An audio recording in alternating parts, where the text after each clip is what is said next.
Bonjour, vous êtes le bienvenu chez moi, chez la chaîne de Soufiane Sarer, pour l'amour et pour la paix. Je vais aborder le concept de la conscience à multiples dimensions. C'est une tentative pour relier les couches profondes de l'esprit à la surface, dans la mesure où l'homme s'affirme dans la vie, dans cette vie, dans notre vie, dans les ici-bas. Car les idées utopiques, ce sont elles qui nous agacent le plus. Une tentative pour écraser les significations figées, désagréger les essences déposées, exhiber les valeurs affermies, faire éclore l'œuf, fondre les graines et inciter le concept et le concret à se retirer de cet éthérus qui l'emprisonne afin d'outrepasser violemment l'orifice étroit. Et une tentative pour problématiser l'authentique qui sous-estime.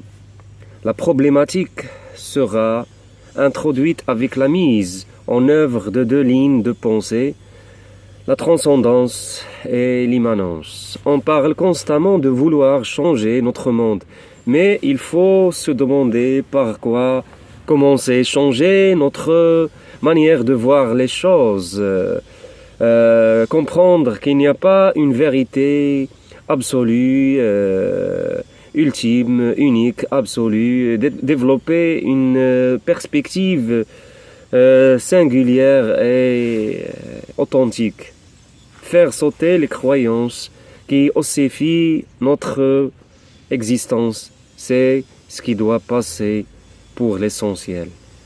La raison, l'institution, la tradition, les conventions, la civilisation sont un moyen unique pour que les hommes survivent, un moyen pour maintenir la société des Homo sapiens, et non un moyen pour libérer la conscience que le pouvoir souverain se consacre à empêcher de s'exprimer. Comment donc le cogito, refusant de dépasser les limites du doute, a-t-il pu ouvrir la porte à l'instinct de la conscience? Qu'appelle-t-on le moi? Peut-on séparer le moi chose, la substance de ses attributs?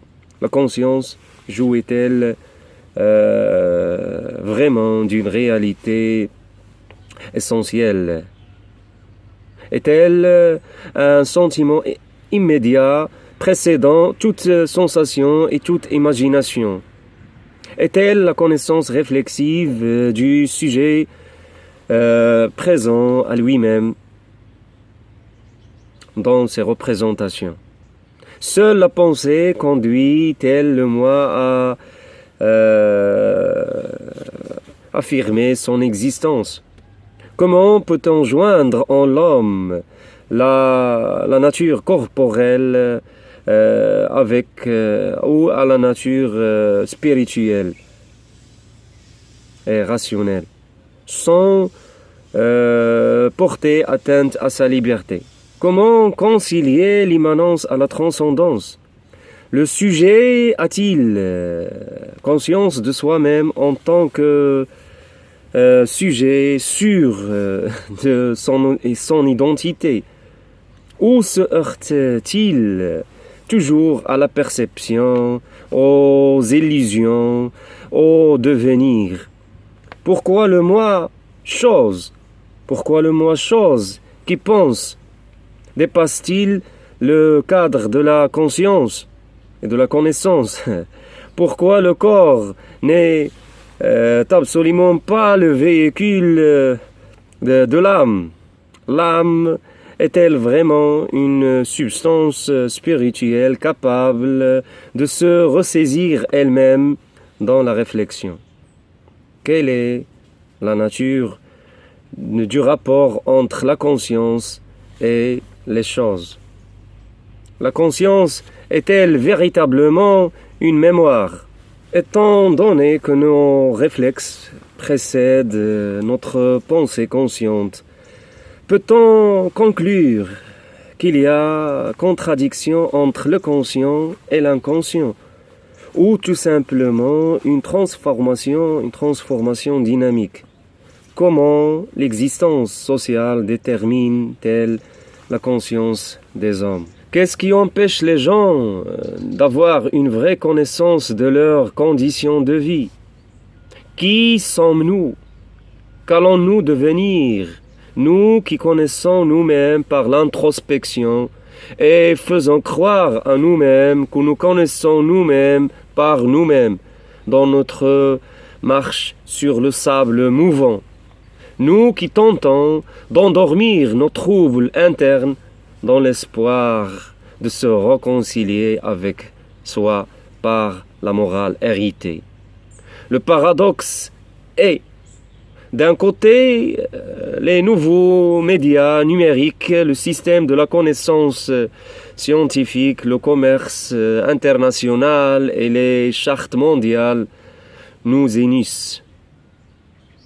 Et de l'autre, l'orgueil, la concurrence, le fanatisme et les guerres nous déchirent. La société contemporaine est encore incapable de réfléchir sérieusement sur une idée universelle de l'homme, d'accepter les particularités identitaires et culturelles. L'homme, cet être vulnérable, ressent profondément le besoin de cohabiter et de sympathiser. Le sentiment de grandeur que le moi éprouve ne s'oppose-t-il pas avec sa pleine conscience d'être lié affectivement aux autres? Le moi est-il en état de penser la nature de ses idées et d'établir un point de vue sans s'ouvrir sur les autres? Les limites qui séparent le moi et l'autre sont-elles réelles ou fictives? Les moi éloignés pourraient-ils avoir une réalité? Est-il possible de fonder l'être sans tomber dans la mégalomanie? On cherche à découvrir quoi? Où veut-on en arriver? Serait-il vraiment fou, celui qui veut passer toute sa vie guettant une demi-occasion pour se faire une idée sur moi, une idée claire et distincte de moi? Qu'est-ce qui empêche la connaissance de soi de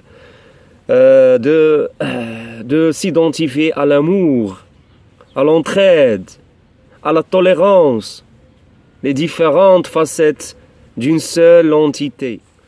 Toute philosophie critique exprime une nouvelle manière de philosopher, une nouvelle vision du monde. Toute philosophie critique renvoie à une activité explicite de la raison, dénonçant le dogmatisme. Tout ce qui dans la religion, les habitudes, les traditions prétendait faussement à une légitimité ontologique. Peut-on atteindre une vérité absolue? Admettre que ce à quoi l'on croit est douteux, arrêter le devenir, l'œuf éclot-il sans couveuse? À quoi sert de fixer le mouvement infini des choses et de se figer dans un type formel? Pourquoi poursuit-on un idéal sans jamais l'atteindre? Est-il naturel de freiner la vie au profit des conditions théoriques qui prétendaient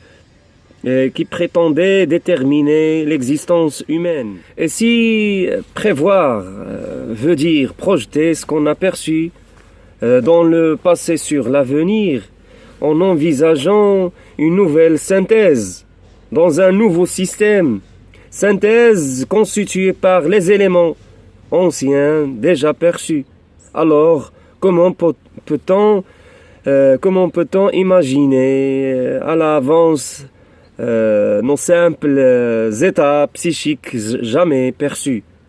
Est-ce que cela serait raisonnable alors que chaque instant de notre histoire individuelle est purement authentique? Notre image de soi pourrait-elle être formée avant l'action même de sa formation? Que veut dire l'homme et ce qu'il fait? Comment l'homme se crée-t-il lui-même? Pourquoi les étranges tendances profondes se manifestent-elles librement chaque fois que l'homme tente de s'exprimer? Suis-je une vapeur, une poussière, un néant? Qu'est-ce qui reste de moi? La question qui suis-je est-elle légitime? Peut-on penser l'individualité sans faire droit au rapport étroit entre la conscience de soi et la temporalité? Et pourquoi est-il injuste de vivre sans présenter une forme d'autosuffisance? Au fond, le problème qu'on ne peut pulvériser est: le sens de la conscience est-il immanent ou bien est-il soumis à un ordre supérieur, toujours extérieur? Dualisme de l'intelligible et du sensible, un ordre toujours supérieur, vérité close, universaux, institution, idéologie, pouvoir absolu, despotisme, pouvoir des arrière-mondes, conventions superficielles, règles édictées par une autorité suprême, nihilisme, rideau tissé de légendes. Pourquoi est-il inacceptable de définir l'être humain comme une chose dont l'essence précède l'existence? Comment réaliser sa personnalité authentique dans un monde dominé par le technicisme, le scientisme, le conformisme? La conscience exprime-t-elle réellement la vérité profonde du moi?